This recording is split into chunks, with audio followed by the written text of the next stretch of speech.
အားလုံးပဲမင်္ဂလာပါရှင်ဒီတစ်ပတ်မှာတော့ဂျမာကာ Test Story Project ကထုတ်ဝေထားတဲ့ဝါခမောက်လေးနဲ့မောင်ဒီကူဆိုရဲ့ပုံမြင်စာအုပ်လေးကိုဖတ်ပြပေးသွားမှာဖြစ်ပါတယ်ကလေးတို့ရေတခါတော့ကသူတစ်ပါးကိုကုညီတတ်တဲ့မောင်ဒီကူဆိုရဲ့ကောင်းညင်းထုံလေးရှိတဲ့ဒီကူဆိုတာကြရာရိုးရာစားတောက်ဖွယ်ရာတစ်မျိုးဖြစ်ပါတယ်ပုံမြင်တဲ့ကမောင်ဒီကူကတော့တာမန်ကောင်းညင်းထုံလေးမဟုတ်ပါဘူးသူမှာထူးဆန်းတဲ့မော်ဒကိုးတွေရှိပါတယ်သူဟာအစားအစာလိုအပ်နေသူတွေအတွက်ကိုပွားတွေအများကြီးဖန်တီးပြီးကူညီပေးတဲ့သူဖြစ်ပါတယ်။ကလေးတို့ကပိုက်ဆိုင်ရင်ကိုကြီးဒီကူရေဒီကူမုံလေးတွေကျွေးပါအောင်လို့တောင်းလိုက်ရုံပါပဲ။မောင်ဒီကူမှာဝါခမောက်ဆိုရဲတငယ်ချင်းတစ်ယောက်ရှိပါတယ်။ဝါတော့မှာနေထိုင်ကြတဲ့သူတို့ဟာနေ့တိုင်းမောင်လေးတင်းရင်တချင်းဆိုကြတယ်။လှပတဲ့တဘာဝတရားငြိမ်းချမ်းတဲ့မိတ်ဆွေများပျော်ရွှင်ကြစေတာ။မောင်ဒီကူနဲ့ဝါခမောက်တို့ဟာတိတ်ချစ်ကြတဲ့တငယ်ချင်းတွေပါဝါခမောက်လေးကမောင်ဒီကူရေမင်းကိုငါတိတ်အားကြတာပဲမင်းကိုလူတွေကချစ်ကြတယ်ငါကတော့တာမန်ဝါခမောက်လေးမို့ဂယုမဆိုင်ကြဘူးကွာဆိုပြီးပြောတယ်မင်းသာငါလိုအစွမ်းရှိရင်လူတွေချစ်ကြမှာပေါ့လာပါကွာငါတို့ဝါတော့မှာပဲတချင်းဆိုကြပါစို့လို့မောင်ဒီကူကပြန်ပြောပါတယ်ဝါခမောက်လေးကတိတ်မကြည်နပ်ဘူးလေသူလဲလူသားတွေအတွက်အရေးပါတဲ့နေရာကအကျိုးပြုနိုင်ရမယ်လို့မျှော်လင့်ထားတယ်။တရက်မှာတော့ဝါတော့ကိုကံဘူးငှက်ကလေးရောက်လာတယ်။မောင်ဒီကူရေကူညီပါအောင်လူတွေကမင်းကိုအမှားစကားပါလိုက်တယ်ဆိုပြီးစာတစောင်ပေးပါတယ်။စာထဲမှာတော့လွင်တီးခေါင်ရွာမှာစားနေရိတ်ခါတွေရှားပါနေတာမို့လာရောက်ကူညီပါအောင်လို့ရေးထားတာပေါ့။မောင်ဒီကူဟာအဲ့ဒီရွာကိုသွားပြီးကူညီဖို့ဆုံးဖြတ်လိုက်တယ်။ဒါပေမဲ့လွင်ထီးကောင်ရွာကိုသွားဖို့ရာကအရန်ဝေးလွန်း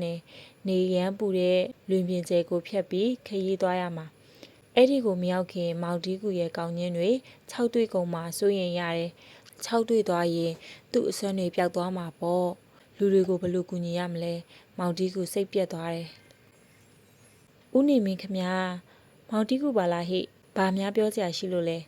ကျွန်တော်ဟာလူသားတွေကိုကူညီဖို့လွင်ပြင်ကျဲကိုဖြတ်တန်းသွားရမှာပါဦးနေမင်းကနေမပူပဲရက်အတန်ကြာနေပေးပါခမဒါတော့မဖြစ်နိုင်ဘူးမောင်တီးကူရဲ့နေအောင်ကြီးကိုလိုအပ်တဲ့ကဘာပေါ်ကတခြားအရာတွေအတွက်လည်းငါကဂယူးဆိုင်ပေးရအောင်မယ်မကူညီနိုင်တာဝမ်းနေပါတယ်လို့နေမင်းကြီးကပြန်ပြောတယ်မောင်တီးကူတိတ်ကိုစိတ်ပြက်ဝမ်းနေသွားတယ်သူဟာအကူအညီလိုနေတဲ့လူသားမိတ်ဆွေတွေကိုမကူညီနိုင်တော့ပါလားလို့တွေးမိတာပေါ့အဲ့ဒီအချိန်မှာပဲဝါခမောင်လေးရောက်လာတယ်တငယ်ချင်းမောင်တီကူရေမင်းငါကိုလုံနေအောင်စောင်းသွားပါလားဒါဆိုရင်နေပူတံကိုကောက်ွယ်နိုင်သွားပါပြီလို့ဆိုတယ်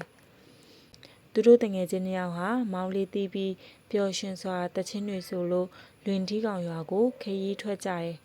လှပတဲ့တဘာဝတရားငြိမ်းချမ်းတဲ့မိတ်ဆွေများပျော်ရွှင်ကြစေတာမောင်ဒီကူဟာသူ့အစွမ်းနဲ့ဒီကူကောင်းညင်းထုတ်မုတ်များစွာဖန်တီးပေးပြီးရွာသူရွာသားတွေကိုကူညီပေးခဲ့တယ်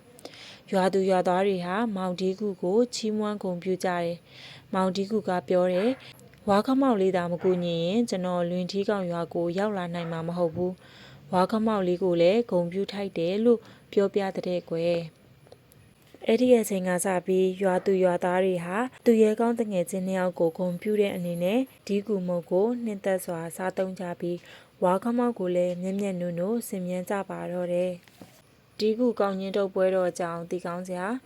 ငွေတောင်ပြည်လို့ခေါ်တဲ့ကယားပြည်နယ်မှာအဲ့ဒိုပေါ်မီလို့ခေါ်တဲ့ဒီကူကောင်းညင်းတုပ်ပွဲတော်ဟာကယားလူမျိုးတွေရဲ့အထင်ကရပွဲတော်တစ်ခုဖြစ်ပါတယ်ဒီကူပွဲကျင်းပရတဲ့ရွေချက်တွေကတော့မျိုးနွယ်အလိုက်ကွဲပြားကြတယ်စိုက်ပျိုးထားတဲ့သီးနှံတွေဖြစ်ထွန်းစေရန်ယောဂဗရာကင်းဝေးပြီးကူးဆက်တတ်တဲ့ယောဂတွေရွာထဲမဝင်နိုင်မဲရွာပြင်ကိုမောင်းထုတ်ကြရန်မိသားစုတွေချင်းချင်းချစ်ခင်ရင်းနှီးမှုရရှိစေရန်တိုင်းရင်းသားညီကိုမောင်နှမများကြားချစ်ကြည်ရင်းနှီးမှုပုံမခိုင်မြဲလာစေရန်နေ့ထူးနေ့မြတ်အခါသမယဖြစ်တဲ့အတွက်လူမျိုးဘာသာမရွေးစီးလုံးညီညွတ်စွာဖြင့်ပါဝင်ဆင်နွှဲကြရန်စားတဲ့ရွယ်ချက်အမျိုးမျိုးရှိပါတယ်။မိုးရင်းဖြစ်တဲ့စက်တင်ဘာလနဲ့အောက်တိုဘာလတွေမှာ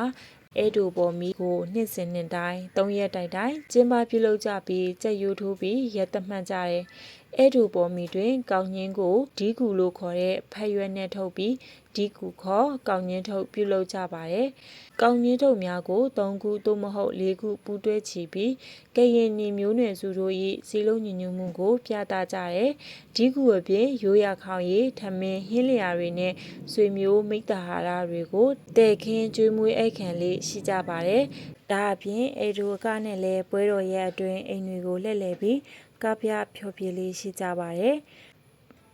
ပုံမြင်လေးကတော့ဒီလောက်ပါပဲကြည့်ရှုပေးတဲ့အတွက်အားလုံးကိုကျေးဇူးတင်ပါတယ်။